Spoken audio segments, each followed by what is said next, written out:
All right, so guess what? Today we're going to be starting the show before our guest even gets a chance to sit down because our guest is the man behind the camera himself, Ian Phelan. But, let me get not too excited at first. Welcome to Eternally Bored. I'm Charles Washington.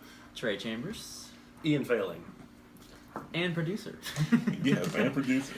All right, so today we are talking about licensed games. The good, the bad, the ugly, the cash grabs, and everything in between.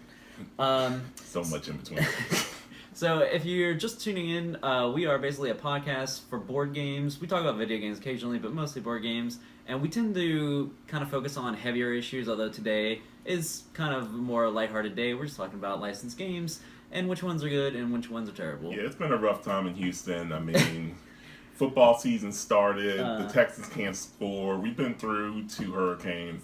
Yeah. Light topic today. Also, the last one that I published was episode 7, which is the gender episode, and that one got deleted on Reddit and was a huge kerfuffle because anytime you bring up gender issues, it usually is. So, today we're just talking about games, and after that we'll talk about our top 3 licensed games and least favorite top 3, or I guess bottom 3. And then we'll also talk about games we've been playing recently. So let's go ahead and jump into it with licensed games. How have your experiences been with licensed games in general? We'll start with Ian. Awful. I was actually asked to get a list of 3 good and 3 bad, and I had trouble even getting that many because I played games mostly with these guys, and one of the things that I like about the board game scene is that it's so indie, it's so bottom-up culture, and there are a lot of problems with a lot of licensed games because a lot of them are really big things, and a lot of them are just raw reskins and rebranding of really, really old games, which not all of them are bad, but they're basic compared to what's coming out now. So my experience has been usually negative to the point where when I play a licensed game and I even think it's an okay game, let alone like it, I'm shocked. But Is there a gift receipt with this? Thank you so much, mom, friend. Someone who knows I play board games but doesn't really know about the hobby. I appreciate the fact that you have given me this game. However, thoughtful gift. It's a very thoughtful gift. Where did you get it from, by the way? Oh, okay. Yes. Thank you for letting me know. I'm glad. I'll have to shop it there a little bit more and see what else they have. And some of them are stretches, like the Office themed Clue. I mean, I love The Office, and I actually like Clue. It's one of the few American, OG board games that I enjoy, but do we really need the Office version of Clue? Yeah, you're spoiling my list. My top bad game was Star Wars Clue. We played this at our friend Ryan's house, and that is an example of a game that is so bad it's good. I actually have almost not played the original Clue, but it felt like they made changes to the game in order to make it somewhat different, and just made the game even worse before they even piled the licensing stuff on top of it and just tacked it on. That's a real shame, because I would actually play Star Wars Clue because I love Star Wars and I like Clue. I would be hoping that they made a nice mixture of mechanics and theme, but apparently that is not the case. Just asking too much. I do have a couple Phantom Menace themed games, so nothing is great. Hey, Queen's Gambit is apparently a really good Star Wars game, but they only did an original print run and now it's impossible to find. So when you're looking at these, since we all had pretty bad experiences, but I guess some of us still do buy licensed games, what do you find yourself looking for when you're thinking about even getting a licensed game? I guess, the license itself is important to me. I own a lot of Game of Thrones games, Lord of the Rings games, Star Wars games, because these are all licenses I really enjoy. But you really have to do your research on BoardGameGeek and other sites to find out which ones are actually good and which ones are just the cash grabs. Generally, the ones put out by Fantasy Flight and WizKids, those are the ones that are more modern mechanics because they're made by reputable gaming companies. So they usually will hire a designer such as Eric Lang, who's a famous designer who makes a lot of the popular games coming out. So they'll hire an actual board game designer who designs designer games instead of Hasbro, for instance, which just sends it to their stable of designers who just churn out cheap Target crap. So Hey man, Target has some good stuff too. Walmart. Yeah, crap. now they Walmart have. crap. Now Target has good hobby games. I should have said Walmart. That was more accurate. Walmart still, like, sometimes they don't even have Settlers of Catan when I go in there. If you ever want to be depressed, just go to the Walmart board game section. It's really sad. One thing I find myself looking for is in the franchise series is that there's longer established franchise series, many of which you just mentioned, like Star Wars has been through a number of like trouble. Same with Star Trek; they've had a number of bad games throughout the years, but they've been around for 40 and 50 You're years. capable of having that many bad games. 'Cause Right. And they're capable of having like bad games that have been released during that time frame. And they've slowly, Star Wars will still sell to anybody, but then you have something like Game of Thrones, which a lot of people will not know actually made its foray into the board game arena with the novels themselves and RPG elements themselves. So it had tried to make a footprint into licensed board gaming way before it ever became popular or aired on television. Like the Game of Thrones board game that people are like, oh, it's available. There's this Game of Thrones board game. Was also out, I believe, like 5 to 7 years before the show was even released. Yeah. And it was still popular. I played it in 2009-ish, 2008. So, yeah, a couple years before the show. I think the show started in 2010. So, yeah. It was they made it, but they've made other board games off of book series, like the Dresden Files, right? They haven't made that TV show yet, or is it? It was a failed USA Network TV show. They tried to make a TV show out of it. They didn't. But maybe they can now. They, The board they didn't game try. They somewhat tried. yeah, I'm trying to give the best because sort of like TV shows, like some board game licensed games become like these TV shows or movies you see that don't resemble anything of the book that gets released to them. Mm-hmm. And I guess that's one of my other experience because I always feel like there's 3 levels of license. One is the longer established I talked before.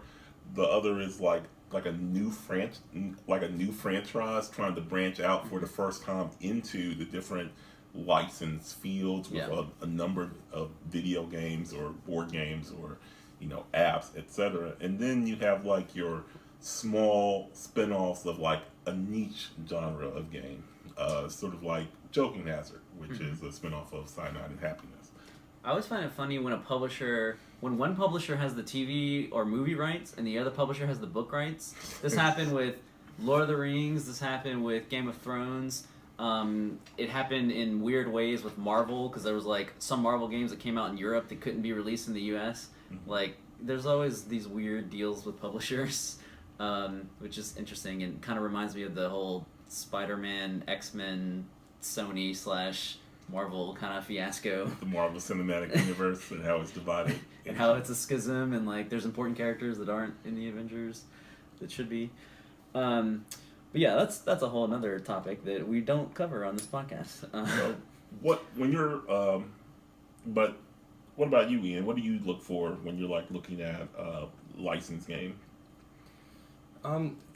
Mostly the same stuff as you guys. I like to try and ignore the flavor of the game because, I guess to a certain extent you can usually dissociate most games from whatever kind of flair they put on it at the end. So the thing that draws most people to a licensed game obviously is that licensed IP, but a lot of the games aren't developed as the IP for that story in the first place, and so the theme is just tacked on. And so I guess there's a discussion to be had about how important the theme is in any game, because I feel like most games are just sort of abstracts and people choose the best abstracts and then put like a cat theme on it or a farm theme on it. But some of the games really are better, and I guess we've already talked about the Game of Thrones game, but I want to keep talking about it because it feels like you're part of the story. I haven't read the books, I've only seen some of the TV show, but that is a game where it doesn't feel like they slapped 2 or 3 mechanics together and then we're like, okay, we can put this name from the show on this race and now it's a game that we can sell. Like I actually kind of felt like I was playing through the story because the integral parts of the game felt like parts of the story and you felt like you're actually there, kind of. Yeah. That's a great point. all the games on my top 3 list are all the theme is interwoven into the mechanics, and it's not just like, oh, we designed Dominion and then we decided it was going to be a Star Wars game. That's you the know. worst. So yeah, and I mean it's the same principle with the whole Monopoly rethemes using a license, just slapping a theme on it, and it's still the bad Monopoly game. If you just take mechanics, even if they're good mechanics, but you just slap the theme on it, you'll find it'll feel disconnected when you play it. It won't feel like you're playing a Star Wars game or you're playing a Lord of the Rings game. It'll just feel like you're playing something with something, like a skin kind of just applied onto it. Yeah, if you can't own every game, why would you choose to buy another version of Monopoly? It's just, it feels like almost an insult to the fans of any story that they republish if they're just going to do something so rote like that. And ironically, some of my favorite licensed games have had an established publisher and had an established designer, but they've just been rethemes of an existing game, and they might modify like one or two rules or have something that's not available in America, but they bring it over in the license format. Okay. So we'll see some examples of exceptions. Definitely. But before we get to that list, let's talk about the pros and cons of licensed games in general. I think an obvious pro would be, connection to properties that you're invested in. I listed several that I'm really invested in. There's many others. And then there's always the hope that they'll bring a property back. I know some people have been hoping that one day there'll be like a Babylon 5 board game. I know a few years ago the Firefly board game got released many years after the last episode of the show and the movie came out, and it sort of breathed new life into a formerly dead franchise. And you know how Firefly fans are. They were always, I should include myself because I'm a fan. I would say a zombie franchise. Yeah. It doesn't go away. But yes, those members don't. It's die. technically dead, but it will always be around. But yeah, so we there are those of us who kind of hold out hope that there'll be, I would love for more Firefly games to come out. Never. It could happen. So that's another pro, I think, of licensed games, is like reviving things that aren't really current. Give it 10 years for the show to reboot, and then we'll make a game. And don't forget the biggest pro of licensed game, and the main reason they exist. They're an easy gift. If you know someone likes something, some franchise, and they like to play games, there you go. That's why they make so many licensed games in the first place, is because people of all ages do like to play games, and it seems like if someone started giving you a game when you were a kid, they will continue to give you a game as an adult if they think you like it. And they may never play it, but they will display it proudly on their shelf if it has cool cover art. So I guess drawing more unsuspecting bystanders into board gaming is a positive ancillary benefit of all licensing games. It is. It doesn't. Your gateway doesn't have to be clean. Sometimes you just have to. I've gotten people who would normally never play like a board game, like a heavier board game. I've gotten them to play some of the heavier games that I own just because they love the theme so much. Especially with Game of Thrones, because Game of Thrones fans are very like fanatical about Game of Thrones and like, oh, there's a game, and then they'll play even though they would normally not play a 6-hour board game. That's great. And the cons of licensed games, well, we could rapid fire this round if you want to, but I think we should just go and take it slow. With the biggest con of licensed board games is that 90% of them are terrible. Yeah, it used to be 99%, but it's gotten better. The trend is definitely upwards because they've been licensing other companies besides Hasbro to make their licensed games. So that's very helpful, and part of the reason why not all licensed games are terrible anymore, because they're hiring publishers that know what they're doing. Competition is good for everybody. Yeah. And I'm guessing some of these licenses are not exclusive, because Hasbro basically makes everything. Every license that exists, Hasbro makes a version of it in some kind of terrible cash grab, slap on the theme game. Good to be the king.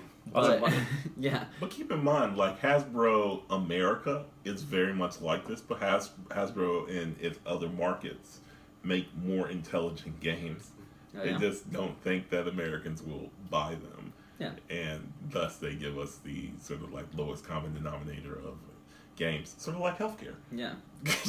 Well, I think it was Rob Davio, but there's a famous board game designer that used to work for Hasbro. I think it was Rob Davio. because he made Risk Legacy, and Hasbro published Risk Legacy, and then he left Hasbro to make hobby games because he felt like Hasbro was too constricting. Although they kind of let him do whatever he wanted to do with Risk Legacy, and that game is actually awesome in my opinion. And Seafall was so bad, but anyway, another. Funny how that works. Yeah.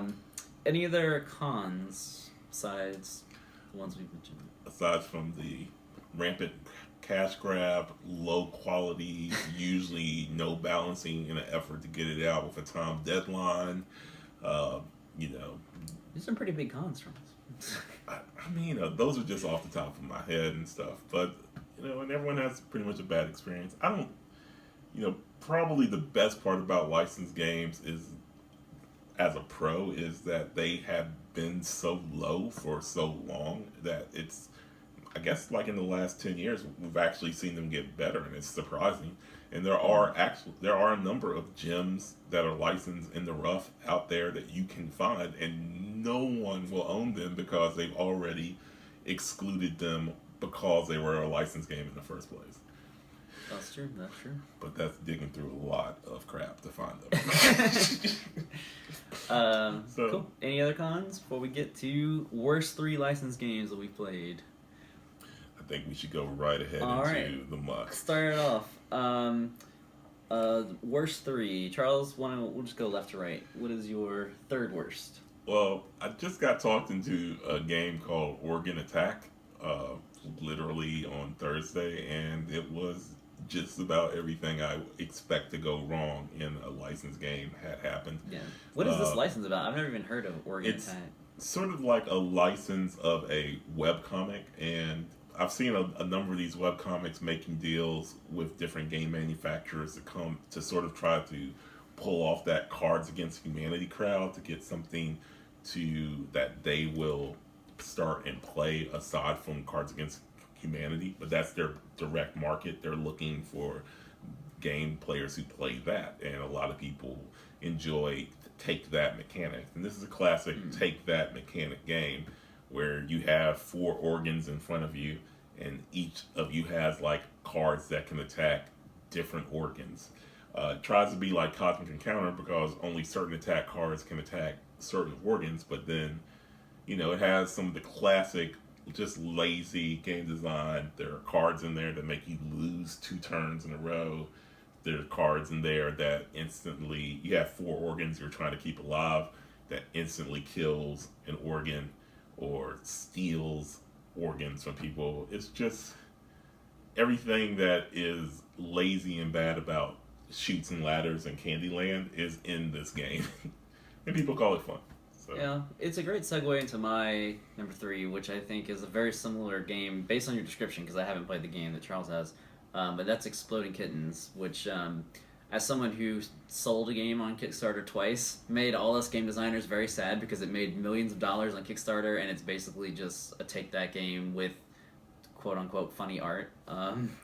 And it's a really, really terrible game. But not as terrible as, like, you know, a Monopoly retheme. Only my number 1 worst game is better, is even worse than these American rethemes. But, you know, Exploding Kittens, I was mildly amused just because of the people I was playing with, not the game mechanics itself. But it's basically just a Take That, push your luck style card game, and it's terrible. But it made an unfair amount of money on Kickstarter. Ian? As I said earlier, I was struggling to think of 6 licensed games that I had played just because people bring them around so less often. And it's been years since I played this, so actually I don't remember much about it. But the Marvel Sentinels of the Multiverse is a deck builder, right? You talk about Marvel Legendary? Not Legendary, Sentinels of the Multiverse. Oh, so that is its own license, yeah.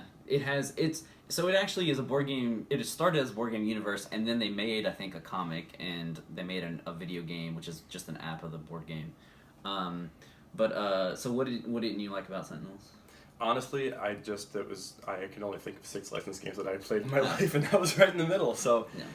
Well, I think the problem. I got outdrafted. I think the problem with Sentinels is that it's there's so much like upkeep. There's so many modifiers like +1 to attack, +1 to defense, those kind of things. And people have complained that it's just too much to like mess with, and so the app is actually a lot better from what I hear. Yeah, and I think every Sentinels game I've played, I have not wanted to be the person managing the actual Yeah. interactions. If you have someone who's very good at that, then the game Yeah. becomes much better. And if you don't, then That's the one with that giant pile of cardboard with the modifiers, right? Yes, exactly. Yeah. And that's what people have complained about. I played it one time and I didn't mind it because someone else ran all the modifiers for me because it was my first time playing. I had no idea what was going on. So yeah, I think if you have someone else, but that's why the app is better because the app will do it for you. Yeah, that sounds really nice. I'm starting to remember now the reason why I had the strangely bad feeling about it is because we played a card wrong. Like, I don't know if there are expansions and other races and stuff, but the setup that we had, the card was written vaguely and we had played it slightly wrong, which just ruined the game. And then one of the players and I had a big contentious discussion about how the card was supposed to be played and stuff. Oh, those are always fun discussions. It's a negative side effect of a very loose game. Not that I'm insulting looseness in the game, but it has a lot of the cards have a lot of arbitrary powers, and when you have so much variability in a game, inevitably something becomes unclear, and sometimes things get played wrong. And that happened to us. Yeah. I mean, that's a good segue. One of my games on my list is the DC Lord of the Rings Hobbit deck builder from Cryptozoic Entertainment. And it's also a Street Fighter game, and they basically Now you'll hear why Charles doesn't like it. now they just keep on retheming this card game engine of a deck builder where basically anybody can have anything. So, Superman can be running out of the Batcave. You can have different people, like Wonder Woman using the utility belt. And I understand other games have done that too, specifically like Hero Not in Blitz Charles's and house. things. But yeah, I try to be very thematic. You know who else hates DC Deck Builder? Tom Vassell. You know what else Tom Vassell likes? Marvel Legendary. Hey, Just I like like this Tom guy Vassell. right here. However, that's my entire thing with it. I don't want to go too far. It's actually a decent license system. It's not literally as bad as Working Attack. I meant it to be my number 3 game because it is tolerable, but I just, I would much rather play Legendary. I feel like it gets the whole theme better, and of licensed deck builders is something I like, so it comes on my list. I've never played it, but I would kind of agree with Charles. Like, I don't want Superman using Batman's belt. Like, things like that just sound terrible to me, but I don't like Legendary either, so I'll just hate them both. My number 2 is Star Trek Panic, which I already talked badly about on the show That was before. mine. Well then, since I've already talked bad about it, Ian, why don't you tell us why Star Trek Panic is bad? That seems to me to be a good example of when they just stuck some mechanics together and put the label Yeah. on it. It I guess it could be thematic with the original Star Trek in that it was just kind of like mission of the week. It was like, now you can't do this part of the game, solve this thing, which is, I don't know. It's not very deep. It's not very integrated into the show. It felt like it would have been a good single player game for the Atari. Like, it seems like a good single player game where you have like a controller and you just mindlessly spend a couple of minutes solving something. Yeah. But I'd it love to seems- fly a spaceship around in a video game, having adventures and getting in fights. Except you're not really flying. It's just like Yeah. You stay still and everything moves around you, and that subs in for the feeling of motion or something. I don't know. So I'm the owner of the game, and I'll make both of them play it. Oh, it's not in your worst list because you own the game. I see. No. It's not on my worst list, and this is my defense for it. It's because it is actually better than the original game, Castle Panic.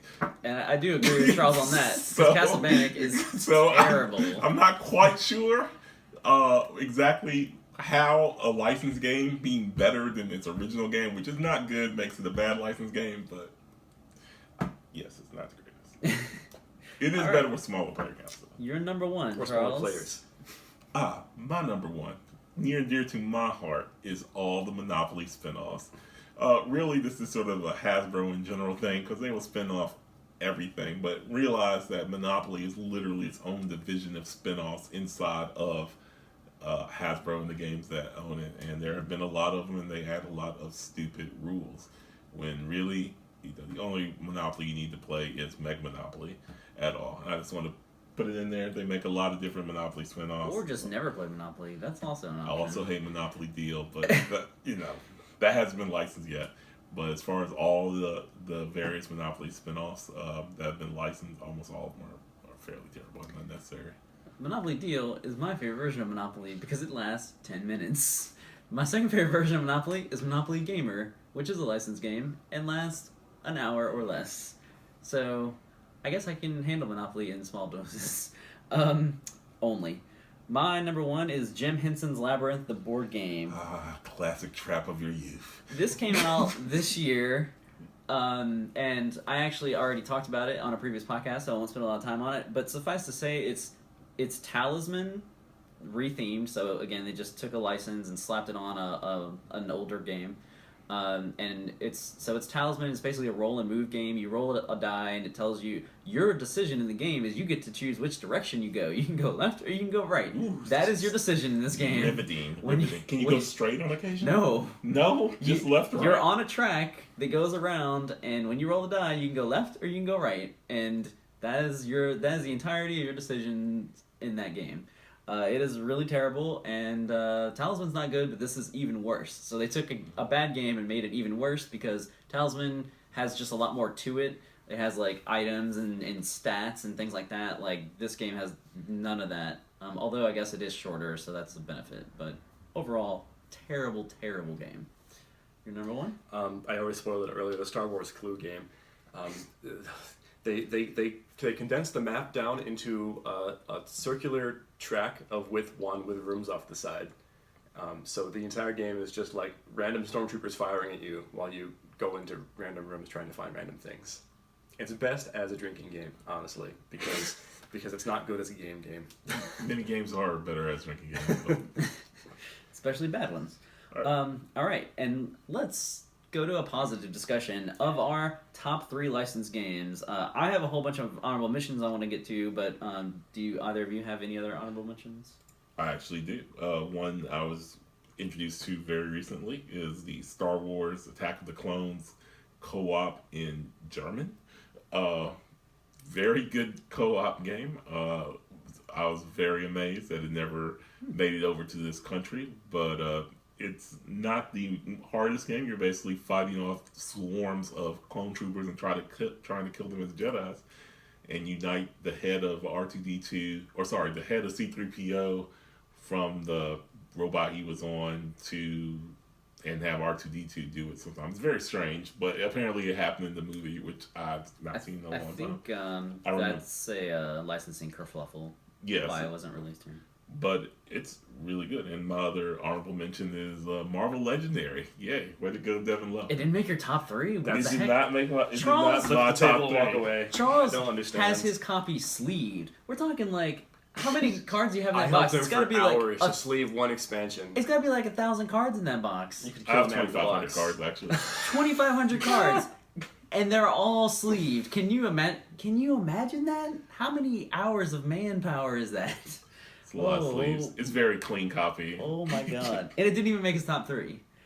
All right. Shame. My honorable mentions: Harry Potter the card game. I don't like co-ops, but this co-op was kind of fun, just mainly because of the theme. So good use of the theme. It was integrated into Dominion. I also don't like Dominion, but again, the theme elevated it. And mainly it's because I expected it to suck. So like it surpassed all expectation, and I actually played through all 7 scenarios, and it was a lot of fun. Sid Meier's Civilization, although there's a new version coming out from Fantasy Flight, at the same time they're reprinting their old version. It's very strange, but That's the warehouse release program right there. yeah. So they're reprinting the one that came out a few years ago, not the one that came out over 10 years ago. That one's really bad. But so this will be the 3rd one. The 2nd version was also very good. It's on the shelf. I don't know if you can see in the camera angle. It's very good. It does a really good job of copying most of the stuff in the board game. And this next one is supposed to be even more streamlined. Like that board game takes 3 to 4 hours. This is supposed to take 1 to 2 hours, which I don't see how you can do a Civilization game any justice in 1 to 2 hours. But Maybe they can simplify the combat system. yeah, it won't be hard to have a better combat system because the combat system was the Achilles heel in that game. It's the same way you simplify Game of Thrones to a game that lasts less than 20,000 hours. I would like to play a 3-hour version of the Game of Thrones board game. That would be great.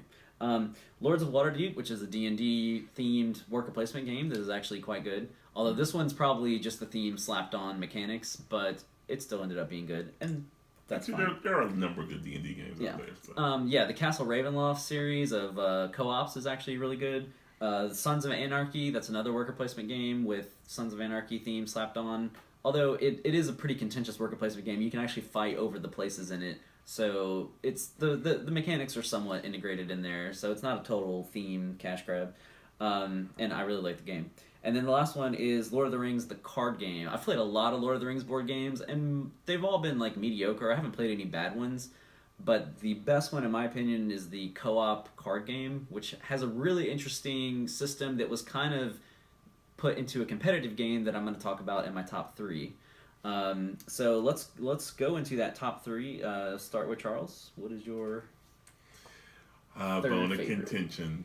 So, because this game is so hated and loved, I put it at number 3. But it is Battlestar Galactica, the board game.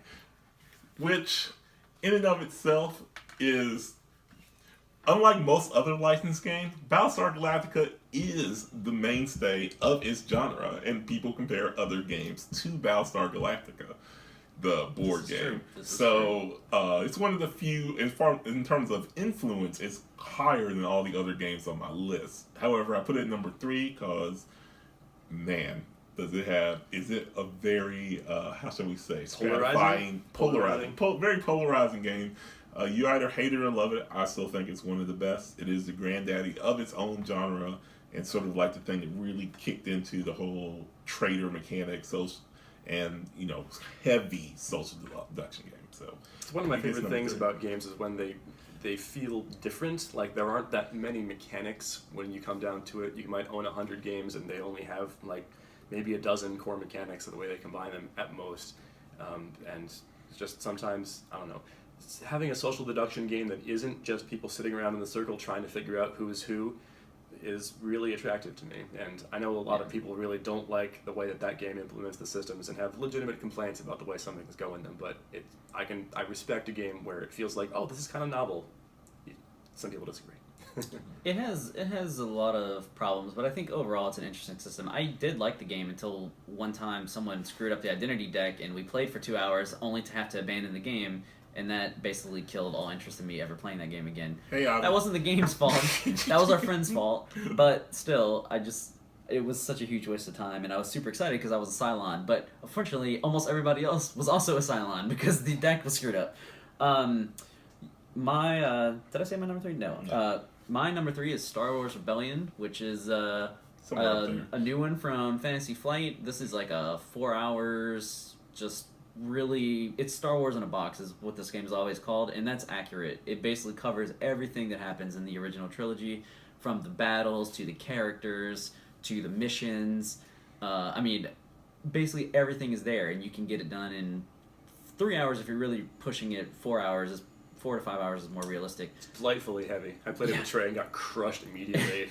But Yeah, this is a 2-player game, though. Don't play it 4 players. Yeah, it's masquerading as a 4-player, and it's Yeah. not even an option as a 3. Yeah, So. and it is also one of those games, like, knowing what's in the game, like the mission cards especially, will definitely help you, and you'll probably crush any new player that you play just because you can anticipate what's coming and they can't.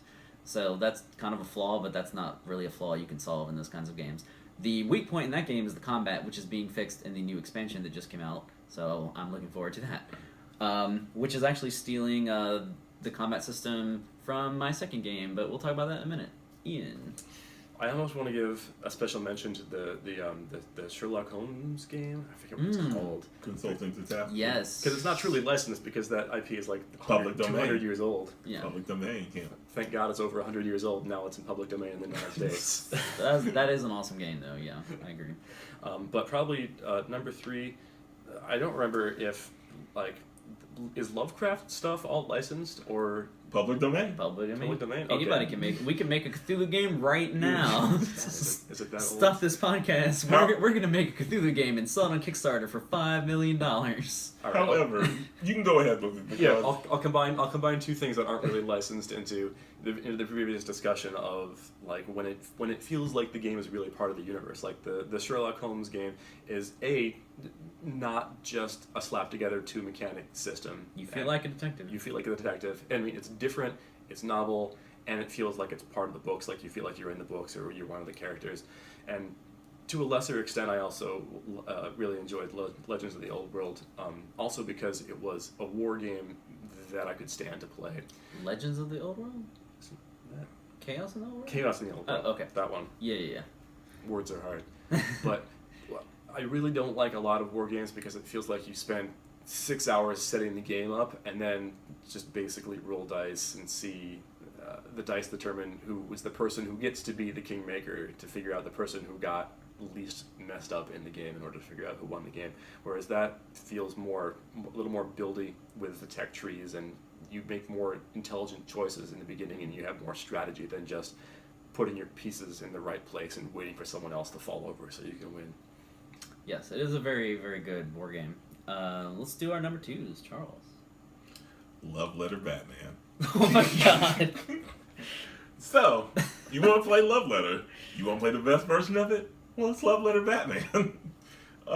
Yeah, it's light, admittedly. However, Love Letter is tremendously successful. Tacked on theme, admittedly. Yes, and Love Letter Batman basically fixed it by making it interesting between rounds because now you can score points both by winning the round and by capturing a criminal with Batman. I just thought it was a really good licensed game. It was tacked on. They tried a couple different love letters, such as Hobbit and a few in Adventure Time maybe, but Love Letter Batman was the one that they made the best rule change for. It was also the first of their licensed games off of that. It's a great licensed game for all the wrong reasons. I'm sorry to return to this, but I'd like to again point out Charles spent like 100 hours sleeving Marvel Legendary, and it didn't make his top 3. But you know what did? Love Letter Batman. Also sleeved. I actually do sleeve my love letters though, because there's only like 12 cards. Why not? 14, man. Come on now. All right, my number 2 is sort of a tie, but I in the end I went with Game of Thrones, the card game, 2nd edition. But Game of Thrones, the board game, 2nd edition is the kind of game it tied with. The only reason I went with the card game is because you can get it to the table more than once a year, whereas Game of Thrones, the board game, that's like, we can do this every 12 to 8 months, and that's about it, because it takes all day. It's the only game I've ever seen you just cut off the last third of the game. Just been like, oh, that's too much game. Only 20%. We don't play the last 2 rounds because, yeah, it's already an incredibly long game. Now, the card game 2nd edition is actually the re-theme from the living card game of Game of Thrones, where it was more of a collectible buy really? by the pack thing. Yes. I didn't even know that. So they used to have big competitions for it when they were first bringing it out. I have some friends who played it. I actually tried to get it to the board, but it was just a little too ruthless for some of my friends. Well, this is I don't remember which one used it first then, because this is the Lord of the Rings card game system, so I'm not sure which game actually used it first, but it's basically you have like characters in front of you and you can assign them to block different threats. And the Lord of the Rings game uses that to block like AI threats, like NPC threats, trolls and whatnot, whereas the Game of Thrones 2nd edition is like, I send my Jaime Lannister to attack and you block him with Robb Stark or whatever. So it's just a very interesting system. Is like assigning characters to go out on attack. You can hold some back for defense. You can use gold to summon new items and other cards from your hand that do weird, cool things. It's just a really interesting system, and I like it a lot. And I need to get to the table more often, but I just don't play a lot of 2-player games. It has a multiplayer variant, but it seems unapproachable and probably bad. I haven't tried it yet. It's a multiplayer team variant. No, they have FFA now in the 2nd edition. FFA? They have, Okay. yeah. Wow. I think there might be a team variant too, but there's definitely an FFA game in there that I haven't touched, but I'm a little nervous too. But yeah, and we've already talked about the board game a lot. That game is just epic, and it's like Star Wars Rebellion. It's everything Game of Thrones in a box. It has the wildlings attacking. It doesn't have the White Walkers, but the White Walkers are still not here, and that's 7 episodes and 5 books later, so the White Walkers didn't quite make it down. But the wildlings come down and attack you. All right, Ian, you're number 2. My number 2, I'll draft off with Charles and say Marvel Legendary. I Made his list. Not the guy that sleeved it. Made his list. thanks to Charles owning it and almost killing me with it one time when he dropped it because it weighs like 400 pounds. It has apparently 15 pounds. 2,500 cards 15 and pounds. 2,500 sleeves. What is that, like $1,000 in sleeves? $200 in sales. Oh my god. But yeah, it's a great Love game. Letter Batman though, better. Unless you can't stand deck builders, who I know a lot of people who can't stand deck builders, you should try playing it. It's a lot of fun. It's a pretty tight mechanic. There can be a downside to having too many cards, and Yeah. some games like Terraforming Mars, even though I've played that like 50 times now, are about to have 75. problems. About to have problems with having too many cards. I don't feel like Legendary has too many cards just because they did a really good job of having the individual player powers or races, as you were, be really Yeah. really distinct and varied without destroying the game, which is a really hard balancing act to do with that many cards, which I find really respectable and really fun. I am not a huge comic book fan, but I still had a lot of fun, like looking through the cards and choosing which race I wanted to be in a genre of games where a lot of times I love having player powers or race powers or unique differences, and a lot of the time that's just like this one thing that you do costs you one less or gives you one more benefit. In a world of that kind of subtle difference, it's really fun to have a vastly different game experience every time because you're choosing vastly different things that are still well balanced. It's really impressive. Yeah, and I always talk about how much I hate the game, but that's partially because I hate co-ops. I don't really like deck builders, and also I've only played it at like 4 and 5 players, and No. I spend most of the time just bored out of my mind. I would enjoy it somewhat, at least, like 2 players, but I have so many 2-player games that I never get to play as is, so I probably will never try it 2 It players. actually is a quite excellent 3-player. I think 3 is Yeah. its best spot. It does have a problem of low player interaction, but yeah, don't play it with 5 people.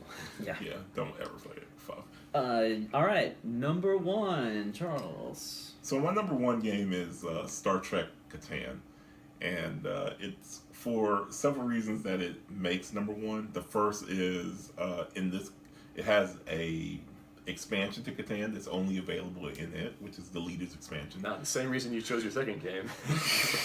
They took a good game and made it better. Right. So it makes it a little bit better. The other thing is, for both the game itself and especially for its expansion, it does a really good job of sort of laying out all of the Star Trek universe. So the expansion is like a map that was in Kirk's ready room, or in the captain's quarter, and they made it into like a Catan geographies map with specific rules. And the books that come with it give you a detailed history of like all the planets and the races, and it also tells you about the episodes they appeared in. So not only is it a excellent game with the best expansion, so you don't really need more expansions to it. The only one expansion that exists is a map, and that map gives you like this whole catalog of episode lore. So it's sort of like a great game plus a summary of a great franchise. And for the same reason I liked Freedom: The Underground Railroad, this is something I started to Catan, something I have to add in my collection. Very cool. Yeah, I remember liking Star Trek Catan. I haven't played it in a long time though. My number 1 is a game Ian already mentioned, which is Chaos in the Old World, which is also one of my favorite games of all time. It's just a great war game. Like he was saying, it's not just a war game where you just roll dice and take over territory. There's so much more to it. There's victory points, but then you can win by earning achievements instead of getting victory points. And this is the Warhammer license, right? Yeah. Yeah. And sometimes you can anticipate who's going to win, but not always. Like sometimes someone will sneak up on you and do something, or they'll score some points that you weren't thinking they were going to score. There's lots of different ways to be underhanded in that game, and that's what makes it fun. And just a very cool system. I actually think it's Eric Lang's best game. Like I enjoy his newer games as well. What is that one that made all the money? Blood Rage? Yeah. Blood Rage. Yeah, Blood Rage is very good, but I still think Chaos in the Overworld is his best game. And Chaos is its own system, right? There's no Yeah. other game out there that there's like it's the originator of that system. Yeah. That it follows from, and other games try to imitate it. But Yeah, if you go back to the source, there's chaos. Much like Battlestar Galactica, there is. Yeah. This Oh, and the license. I don't remember if Ian mentioned it, but it's actually a gaming license from a gaming universe called Warhammer 40K, which I think started as a miniatures universe and has kind of expanded out into video games from there. It's expanded out into all kinds of other things. So yeah, Warhammer 40K, the miniatures game, ended up making one of the best board games of all time, in my opinion. All right, and my number one, I guess we'll wrap it up because our friends are showing up to game, is Game of Thrones, which I've already spoiled and we've already talked about a whole lot. It's just once again, we usually stay away from war gaming in our group mostly. I don't know, because they usually take 8 hours and it's too much, and for the complaints that I already had about the wargaming system, but this is another example of a war game where I feel like they took the most tedious and algorithmic parts out and put the theme in a way that really ties together with the book. That's about it. Excellent. All right, before we wrap up, let's go through our games we've been playing lately with some quick synopsis. Charles, you want to start us off? All right. Well, one game I played lately that you also revisited after a few years was Roll for the Galaxy. I ended up playing a little bit of it last night and reminded myself of how much I hated it. Oh God, I hate that game too. Yeah, we don't have disagreement. Finally, we agree on something. That game is terrible. So there's something about just lucking into some cards early in the game and then steamrolling everyone out before they get a chance to start the engine. That's talking about Terraforming Mars? Oh no, I'm not. Because in Terraforming Mars, at least I know when the game's going to end. And basically as a group we control that. One person controls when race is going to end. And the best strategy is build as fast as possible and see how many points you get. Race, the hell of everything else. Race already had card randomness, but you could choose whatever action you wanted to do. You had total control over that. And then Roll takes that away from you. So not only do you have the card randomness, you just draw random tiles from a bag, you also have to roll to see what actions you can do. And yes, you can still choose your action, but if you want to do the action 3 times, but you only roll 1 or 0 dice for that action, you can only do it once or twice. Which really matters in the last turn of the game, as I found out in my play of it last weekend, where I needed to ship 3 times to have a shot at winning, and I didn't roll a single ship die, even though I specialized in shipping. And so I could ship 1 time, and so, yeah, I lost by just a few points that I would have easily gotten had I just rolled wilds or shipping symbols. Anyway, go ahead, Charles. My other game was Organ Attack, but I already trashed that. So what's your game, Ian? The name is incomprehensible. Jay, what was that abstract game? When did we play it? Oh, never mind. Jay's really bad with this. No. And Ian's even worse, but it's okay. So you play the abstract game. It's an abstract game where they have like the ridiculous made up like fidget or lumble. It had some ridiculous. It's a series of games with just made up word sounds. But anyway, it was kind of a fascinating system. You had a hex grid and you were playing against another player, and you have 2 kinds of pieces, and you can place one piece and then place another piece inside of it to jump over things. It was kind of like Hex Othello. Sounds like a game in the Yeesh series. That's it. Yeah, Yeesh. It's that ridiculous word sound game series. But was it Yeesh or was it one of it? It was one of them. It doesn't sound quite like Yeesh, but it sounds like definitely a game in that series. I love abstract games, mostly because I'm not as good at building a European style engine as everybody else around me. It gives me a chance to win with a little bit of randomness and make me feel clever. But in terms of abstract games where sometimes you feel like they just made random rule set, this one felt really tight and interesting. It felt like it could be like the chess or checkers, I guess, of an alien civilization. It was just fun and different and refreshing. It was nice. It was nice not trying to burn your brain adding up numbers and being like, oh, if I spend 5 more turns getting 1 more income per turn, will it be a good choice for me to do? And just looking at the board and trying to do strategy. Terraforming Mars burnout you hear in his voice. Possibly. Let's play it. Yeah. Yeesh is a very good game. If it wasn't Yeesh, which I don't think it was, I think it was a game in that series, you should definitely try Yeesh, which is one of my favorite abstracts. Did you have any other games? Nope, that's it. All right. I have two more. Medieval Academy, which is a game that I've had for like 3 years, but I haven't played in like a year. Revisited that for a random reason. We needed a quick 5-player game, and that's a quick 5-player game, and it was refreshingly good. I don't know why I don't play it more often, but it's a super good. It's probably the most basic drafting game ever. Is it best with 5 though? Yeah, probably. There's a lot of interaction. So Biblios is another really good drafting game, but it doesn't handle 5 players. I played Medici the card game, Oh, which handles 6 players this week, and basically it takes the auction mechanic of Medici and throws it out, and replaces it with a press your luck, draw off the top of the mechanic, off the deck mechanic. That is sort of interesting. but you didn't like that in Ethnos. Different. In Ethnos. Oh, but there's no. Basically, you're just trying to figure out what the weight is. So it's not like it's affecting the board decision. You're basically drawing cards off the top of the deck, and the last card you flip, you have to take. But then you get your choice of cards in front of it if you want to add that to your ship or not. So I think it does a really good job at it. It's potentially shorter than Medici. Our first game was a little long, but I think there's room for both to exist in the world together. Though I do think the regular Medici auction mechanic is very good and a little bit better. You brought it with you, yeah? I did, so you'll be playing it today. Excellent. I'll probably talk about it in the next episode. And then my last game is it's actually an expansion, the Spirit Island expansion, Branching Claw, which adds events to the game is the main thing that it changes. Which normally it's like you're adding an event deck to the game. That's terrible. But these events are actually really cool because they do bad things for you. It's a co-op game, by the way, if you're unfamiliar.